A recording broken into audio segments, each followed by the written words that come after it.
I'd like to take you to another world.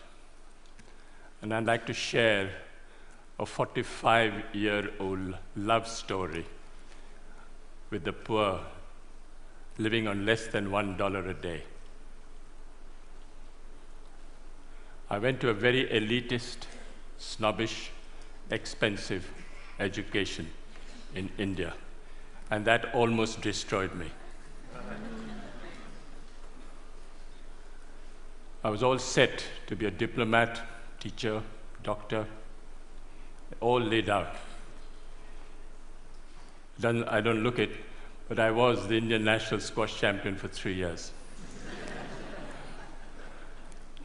The whole world was laid out for me. Everything was on my feet. Could do nothing wrong.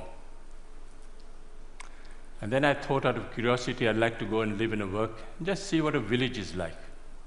So in 1965, I went to what was called the worst Bihar famine in India, and I saw starvation, death, people dying of hunger for the first time. Changed my life.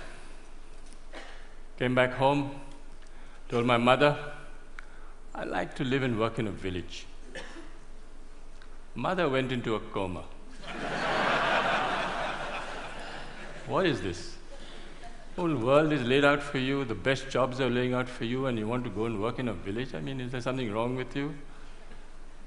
I said, no, I've got the best education, it made me think, and I wanted to give something back in my own way. What do you want to do in a village? No job, no money, no security, no prospect. I said, I want to live and dig wells for 5 years. Dig wells for 5 years? You went to the most expensive school and college in India and you want to dig wells for 5 years? She didn't speak to me for a very long time because she thought I'd let my family down. But then I was exposed to the most extraordinary knowledge and skills that very poor people have, which is never brought into mainstream, which is never identified, respected, applied on a large scale. And I thought I'd start a barefoot college only for the poor. What the poor thought was important would be reflected in the college. Went to this village for the first time. Elders came to me and said, are you running from the police? I said, no. You failed in your exam? I said, no. You didn't get a government job? I said, no. What are you doing here? Why are you here? The educational system in India makes you look at Paris and Delhi and Zurich. What are you doing in this village? Is there something wrong with you you're not telling us? I said, no. I want to actually start a college only for the poor. What the poor thought was important would be reflected in the college. So then they gave me some very sound and profound advice. They said, please, don't bring anyone with a degree and qualification into your college. So it's the only college in India where if you should have a PhD or a master's, you're disqualified to come. You have to be a cop-out or a washout or a dropout to come to our college. You have to work with your hands. You have to have a dignity of labor. You have to show that you have a skill that you can offer to the community and provide a service to the community. So we started the Barefoot College, and we redefined professionalism. Who is a professional? A professional is someone who has a combination of competence, confidence, and belief.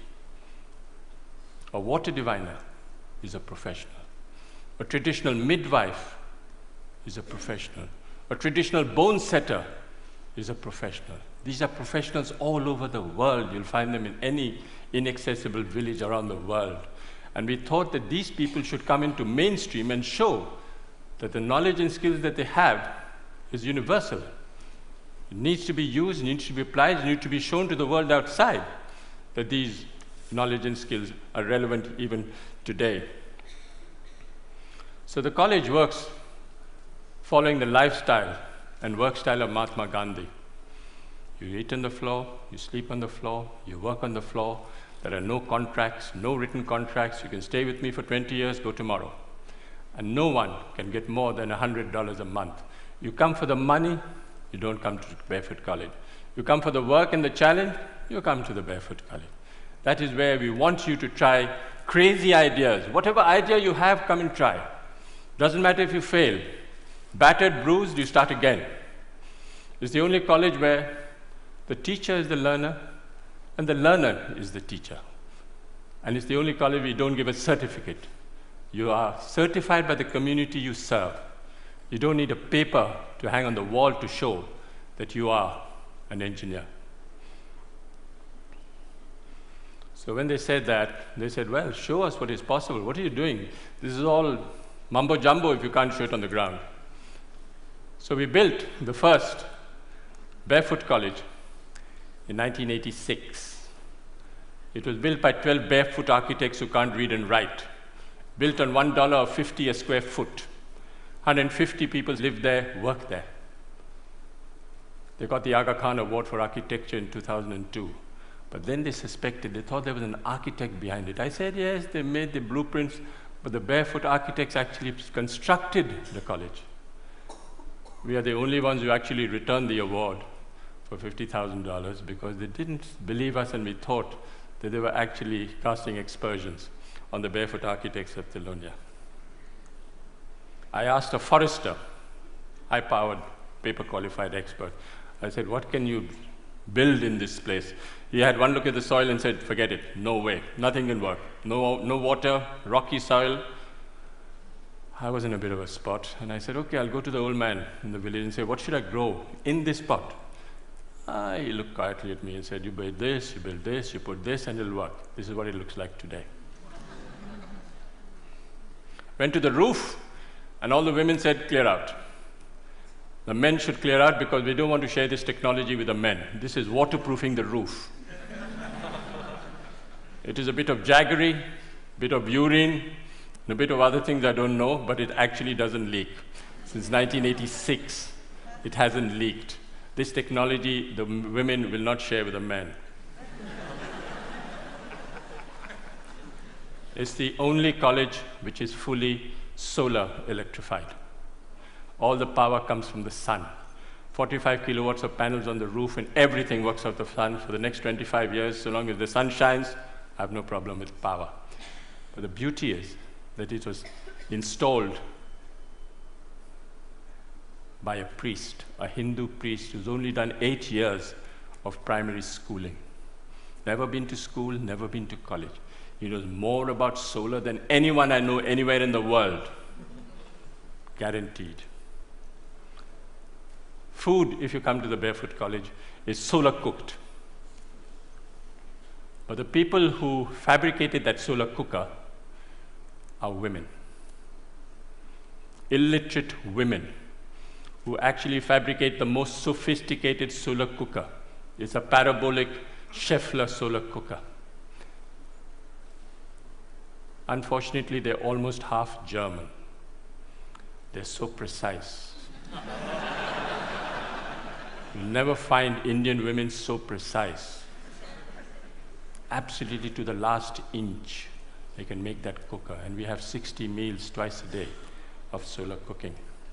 We have a dentist. She's a grandmother, illiterate, who's a dentist. She actually looks after the teeth of 7,000 children. Barefoot technology. This was 1986, no engineer, no architect thought of it, but we are collecting rainwater from the roofs. Very little water is wasted. All the roofs are connected underground to a 400,000 liter tank, and no water is wasted. If we have 4 years of drought, we still have water in the campus because we collect rainwater. 60% of children don't go to school because they have to look after animals, sheep, goats, domestic chores. So we thought of starting a school at night for the children. We call the night schools of Telonia. Over 75,000 children have gone through these night schools because it's for the convenience of the child, it's not for the convenience of the teacher. And what do we teach in these schools? Democracy, citizenship, how you should measure your land, what you should do if you're arrested, what you should do if your animal is sick. This is what we teach in the night schools. But all the schools are solar lit. Every 5 years, we have an election between 6 to 14-year-old children participate in a democratic process, and they elect a prime minister. The prime minister is 12 years old.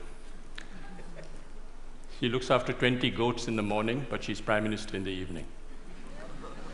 She has a cabinet, Minister for Education, Minister for Energy, Minister for Health, and they actually monitor and supervise 150 schools for 7,000 children.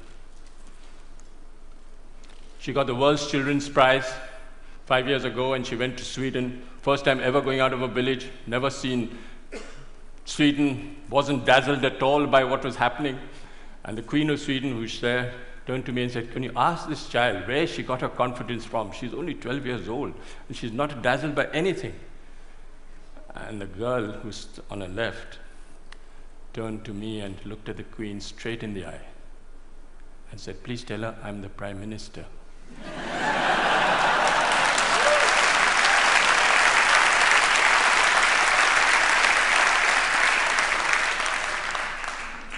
Where the percentage of illiteracy is very high, we use puppetry. Puppet is the way we communicate.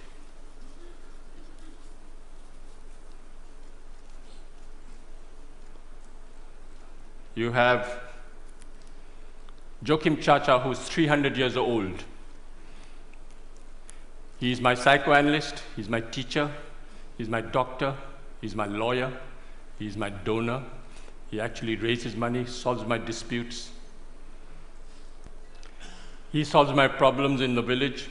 If there's tension in the village, if the attendance in the schools go down and there's a friction between the teacher and the parent, the puppet calls the teacher and the parent in front of the whole village and says, "Shake hands, the attendance must not drop." These puppets are made out of recycled World Bank reports.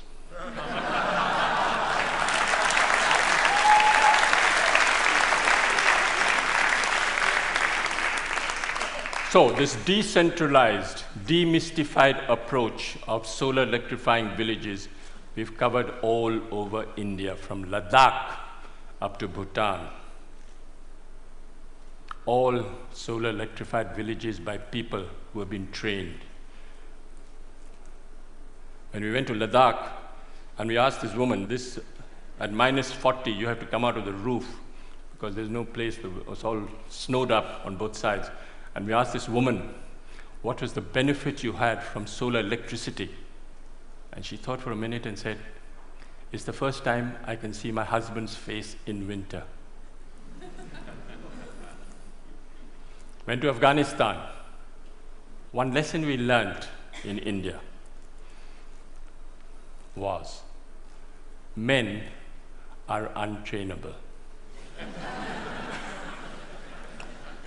Men are restless, men are ambitious, men are compulsively mobile, and they all want a certificate. All across the globe, you'll have this tendency of men wanting a certificate. Why? Because they want to leave the village and go to a city looking for a job. So we came up with a great solution: train grandmothers. What's the best way of communicating in the world today? Television? No. Telegraph? No. Telephone? No. Tell a woman.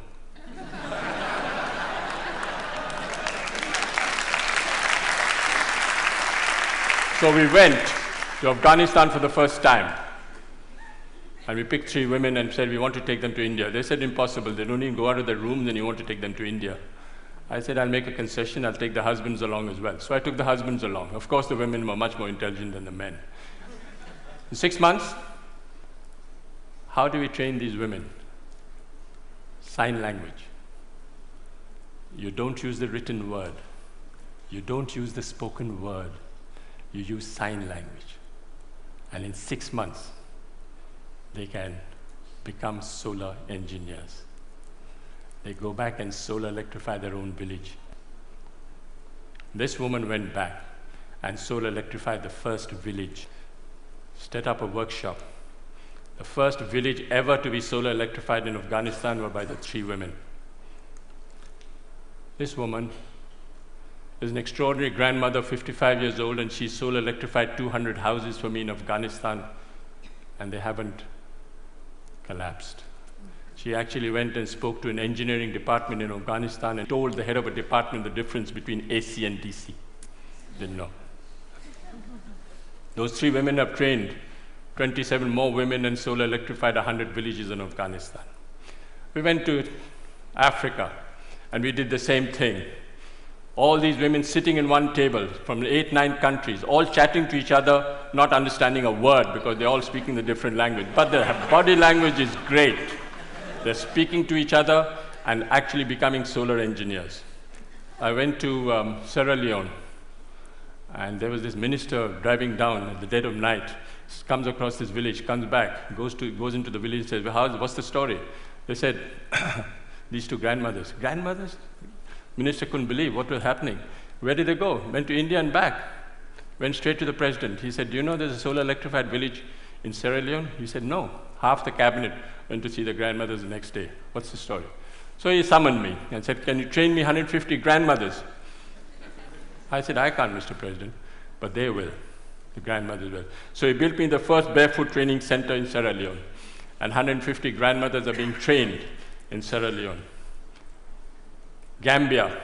I went to select the grandmother in Gambia. Went to this village, I knew which woman I would like to take. The community got together and said, I'll take these 2 women. I said, no, I want to take this woman. They said, why? She doesn't know the language, you don't know her. I said, no, I like the body language, I like the way she speaks. Difficult husband, not possible. Call the husband. Husband came. Swaggering, politician, mobile in his hand, not possible. Why not? The woman, look how beautiful she is. I said, yeah, she's very beautiful. What happens if she runs off with an Indian man? That was the biggest fear. I said, she'll be happy, she'll ring up in a mobile. She went like a grandmother and came back like a tiger. She walked out of the plane and spoke to the whole press as if she was a veteran. She handled the national press, and she was a star. And when I went back 6 months later, I said, where's your husband? Oh, somewhere, doesn't matter. Doesn't matter. Doesn't matter. Success story.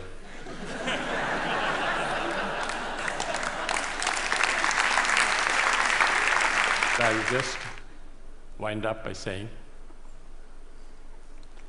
that I think you don't have to look for solutions outside.